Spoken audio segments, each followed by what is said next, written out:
Hello, my name is Fred Amrine, and welcome to College Affordability, a website designed to help parents and students understand the best way to pay for college.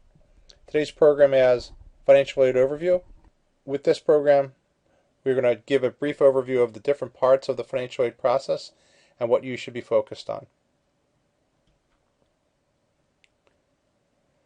A big problem I see with many clients and parents is we focus on the admissions and the financial aid positioning, and we overlook the outcome of the education. If we can get you to change that view and help you focus on the outcome of the education, I think the long-term impact of getting a college degree will be much better. It will avoid increased debt and being in school longer than you need to be. There's a few different parts of the financial aid process.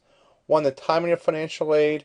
There's two major categories here. One is your financial aid positioning, and what you need to realize is the tax years and school years do not match up. So the best time to do your positioning is second semester sophomore year, first semester junior year. And this again is due to the lack of timing between the school years and tax years. As you go through this process, there's two major methodologies of completing the financial aid forms. One is called the federal methodology, which is the FAFSA. That is a form that's available each January 1st for the upcoming September school year. Every school that uses federal or deploys federal money requires the FAFSA form to be completed.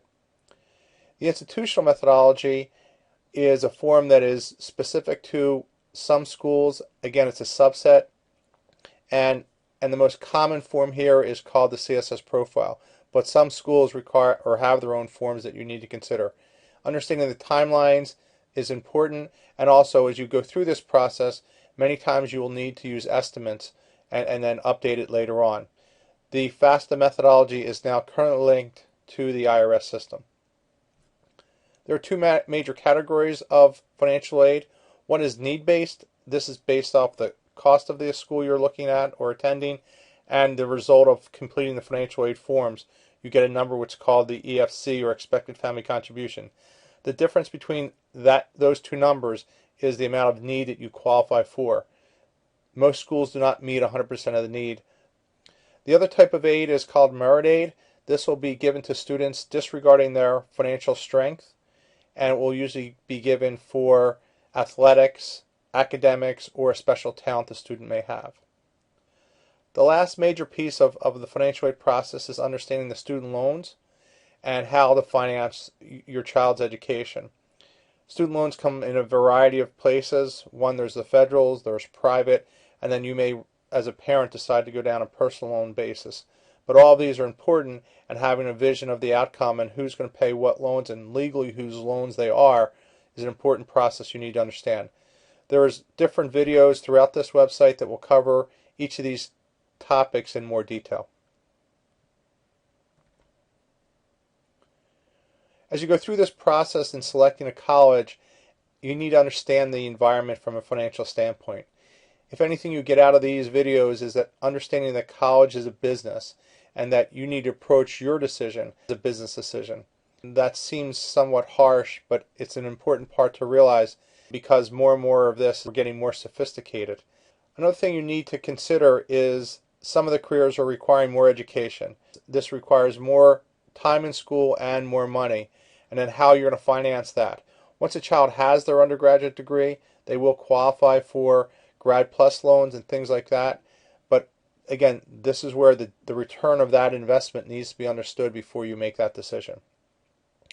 As I said earlier, the admission process is becoming more and more complex.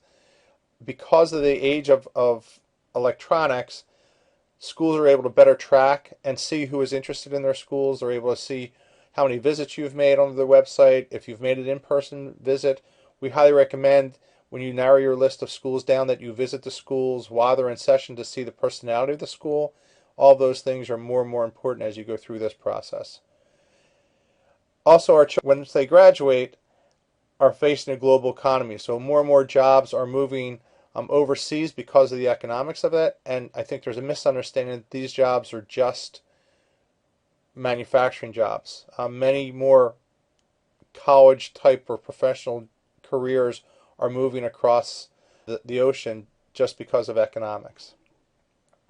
And as most of you know, the college costs and debt are rising, so having a good understanding of what the long-term impact is going to be and how that's going to be paid and what your income levels are going to be are very, very important as you go through this process. Another piece that's very important that is often overlooked is understanding the financial aid process. Many people focus on just how much money am I going to get, and there's many other tools or strategies that can be used to lower your out-of-pocket cost of an education. Completing the financial aid forms, every family should do that, but is only one piece of the puzzle that you need to understand and how that will change over the 4 years or years you'll be in school. There are tax savings and tax credits that are out there that can help you lower your out-of-pocket cost. Which college you select and how their gifting policy is and how you fit in academically at that school could also improve how much money you will get as either merit-based money or need-based money. This is an important part. Just because the cost of the school is high, you may be able to attend that high-priced school because of their gifting policy and your specific skill set for the same cost as attending maybe a state university. So understanding the numbers and how that will change over the 4 years is very, very important. How the debt is structured, understanding the legal ramifications and which debt you will take on and your student will take on is important to understand. The federal student debt has much better repayment policies or processes and loan forgiveness, where debt in the parent's name do not have those same options. So understanding the ins and outs of those is very, very important. Again, there's other programs on this website that can help you understand this in more detail, or that we will cover in more detail. And then focusing on the outcome of the education, I think, is an absolute important part of why you're going to school. Understanding the quality of life and education is going to give you, the amount of money that you'll be making over some point in time. What are you prepared to do when you graduate from school? I think are all important aspects that need to be considered. What's the school good at, or what's their reputation as you go through this process? We often don't focus on that and worry about that I need to go to a certain school for a certain education based on its reputation, and I think that's kind of a misunderstanding that people have to get over. Again, our website is College Affordability. If you need more information, please look. We have a full library of videos here that can help you through this process.